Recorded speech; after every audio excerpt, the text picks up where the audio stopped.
Morning students, it is your physics third lesson, gravitation. So we read this chapter carefully and understand deeply, है ना। तो मैं आपको ये लेसन थर्ड स्टार्ट कर रहा हूँ, ग्रेविटेशन। वैसे मैंने इसका एक वीडियो आपको पहले भेज चुका है पूरा चैप्टर का यूट्यूब से, लेकिन फिर भी मैं बनाते हुए एक और आपके लिए समझाने के लिए एक और भेज रहा हूँ। तो ग्रेविटेशन का मतलब होता है कि ना कोई चीज़ ऊपर से नीचे गिरना।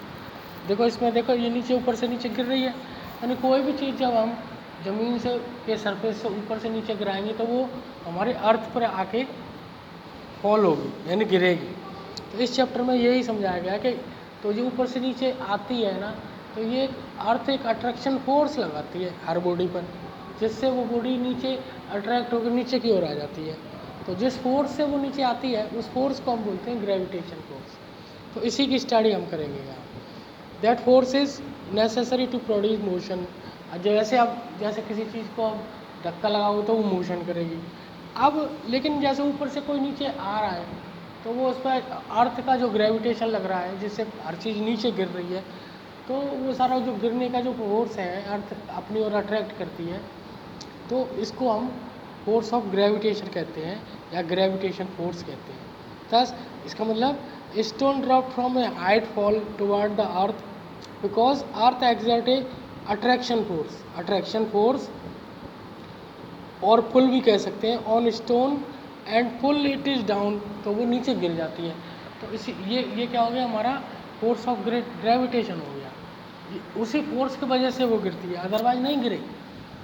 अब इससे न्यूटन ने सबसे पहले इस फोर्स को ऑब्जर्व किया। वो पेड़ के नीचे सो रहा था, तो ऊपर से उसने देखा कि भाई इससे ऊपर से नीचे गिर रहे हैं, ठीक है। तो उसने सोचा ये नीचे क्यों गिर रहे हैं, क्या चक्कर है। तो उसने फिर बाद में रिसर्च करी, तो उसने ऐसा पाया कि अर्थ अपनी ओर हर चीज़ को अट्रैक्ट करती है ना। उस अट्रैक्शन के वजह से ये नीचे गिर रहे हैं, इसीलिए इसको फोर्स ऑफ अट्रैक्शन कहा गया है, फोर्स ऑफ ग्रेविटी जो अर्थ एक्सर्ट करती है हर एक ऑब्जेक्ट पर, ये इसमें बताया गया। इसी के कारण सारी चीज़ें ऊपर से नीचे गिरती हैं।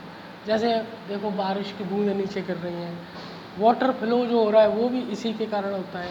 तो ये सारे जो फोर्सेस जो अर्थ अपनी ओर लगा रही है हर ऑब्जेक्ट पर, उसको हम ग्रेविटेशनल फोर्स कहते हैं, ठीक है।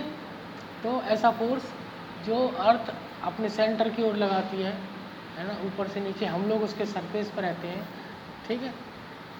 तो ऊपर से कोई चीज़ कहाँ गिरेगी, नीचे गिरेगी। अब नेक्स्ट पेज पे देखते हैं। हाँ, तो देखो the earth exert because earth exert a force of attraction on Apple और इन द डाउनवर्ड डायरेक्शन। तो एप्पल क्या है, नीचे की ओर गिर जाता है। This force of attraction exerted by earth is called gravity. इसी को हम ग्रेविटी कह सकते हैं। तो यहाँ हम सिमिलरली ऐसे कोई पत्तियाँ हैं वो गिरती हैं, कोई ऊपर से कोई भी चीज़ है वो सब गिरती हैं। तो इनफैक्ट वास्तव में क्या होता है, द अर्थ अट्रैक्ट्स और pulls all the objects toward the centre, अपने सेंटर की ओर खींचती है। The force with which the earth pull और the object toward is called the gravitation. इसी को हम ग्रेविटेशनल फोर्स कहते हैं, force of gravity of earth कह सकते हैं, ठीक है। तो ग्रेविटेशनल फोर्स क्या हो गया, the gravitational force of earth is the responsible for the holding atmosphere. तो जितना भी एटमोसफेयर है हमारा, उसको भी अर्थ ग्रेविटेशनल फोर्स की वजह से ही होल्ड करती है, बनाए रखती है। The earth for the rain falling on earth and for the flow of water in river, it is also the example of gravitation force of earth, ऐसे ही कह सकते gravity. With keeps the firm and the ground, तो इससे वो पानी से जुड़े रहते हैं। ये सब इसी की वजह से होता है, ठीक है। तो every object in universe attract every other object. जैसे मैग्नेट जो है अपनी और लोहे की चीज़ों को अट्रैक्ट करती है, ऐसे ही अर्थ अपनी ओर दोनों चीज़ों को किसी भी ऑब्जेक्ट को अट्रैक्ट करती है, लेकिन ये रिपल नहीं करती। ये सिर्फ अट्रैक्शन फोर्स है इसके पास, रिपल्सन फोर्स नहीं है। इसी के आधार पर न्यूटन्स ने एक gravitation force universal law of gravitation बनाया, और उसे क्या बनाया वो मैं आपको अभी समझा रहा हूँ इसके ऊपर, नोटबुक के ऊपर। तो जैसे ऐसे माना उसने तो भाई दो दो कोई मास है, दो अलग अलग कोई मास है जो ना एक दूसरे से और ना r डिस्टेंस पर रखे हुए हैं। इसको मास हमने m2 मान लिया, इसको मास m1 मान लिया। इन दोनों की जो डिस्टेंस है वो r1 है। तो इन पे जो लगने वाला जो ग्रेविटेशन फोर्स, ये इधर ये इसको यूँ खींचेगा, ये इसको यूँ खींचेगा, तो इस पे जो लगने वाला फोर्स है वो इन दोनों के प्रोडक्ट के बराबर होगा। और इन दोनों की जो फोर्स है वो इनके डिस्टेंस के इन्वर्सली प्रोपोर्शनल होगा, वन स्क्वायर के इन्वर्सली प्रोपोर्शनल होगा। तो अब हम इन दोनों को एक साथ भी लिख सकते हैं, तो हम ऐसे भी लिख सकते हैं m1 m2 upon r square. ठीक है। अब ये जो है ये प्रोपोर्शनलिटी का साइन है, यानी जितना ज़्यादा मास होगा, मास का प्रोडक्ट होगा, उतना ही ज़्यादा फोर्स लगेगा।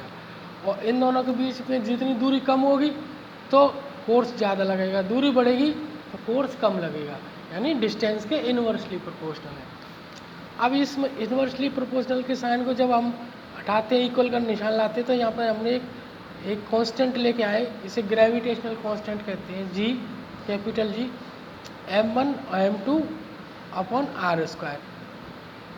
तो ये फोर्स लगने वाले फोर्स का एक वो हो गया। अब जी क्या है? जी हो गया अभी आपका ग्रेविटेशनल कांस्टेंट, ग्रेविटेशनल कांस्टेंट। इसकी जो वैल्यू है वो क्या है? 6.67 इंटू 10⁻11 होती है इसकी वैल्यू। ये वैल्यू है, इस जी की वैल्यू है। ठीक है। तो इतने फोर्स से ये जी, तो इसको हम, ये जो लॉ है इसको हम यूनिवर्सल लॉ ऑफ ग्रेविटेशन कहते हैं। क्या कहते हैं? Universal law of gravitation. तो अब इसके आगे नेक्स्ट देखेंगे। ठीक है। देखो, तो ग्रेविटेशनल फोर्स का क्या हो गया? G m1 m2 upon r square. G की वैल्यू क्या हो गई? जी को हम ऐसे भी निकाल सकते हैं, f r square upon m1 m2, क्योंकि जी को हमने एक साइड ले लिया, ये ऊपर भेज दिया और ये नीचे आ गया, तो इससे जी की वैल्यू निकल जाएगी। तो जी का यूनिट जो होगा वो क्या होगा? वो होगा दैट इज ऐसे निकालेंगे, G is equal to f into r square upon m1 m2। ठीक है। f को हम न्यूटन में मेजर करते हैं और r को हम मीटर में, तो ये मीटर स्क्वायर हो जाएगा अपॉन ये kg स्क्वायर हो जाएगा, तो ये इसका यूनिट हो जाएगा। ठीक है। अब आगे देखेंगे हम। ठीक है। अब इसकी वैल्यू जो हम निकालेंगे, अगर हमने ऐसा माना कि मास जो है वो m1 और m2 है, उसको 1 kg मान लिया, तो 1 इंटू 1 1 हो गया। फिर आगे हम देखते हैं इसको नेक्स्ट पेज पर और समझेंगे इसमें आसानी।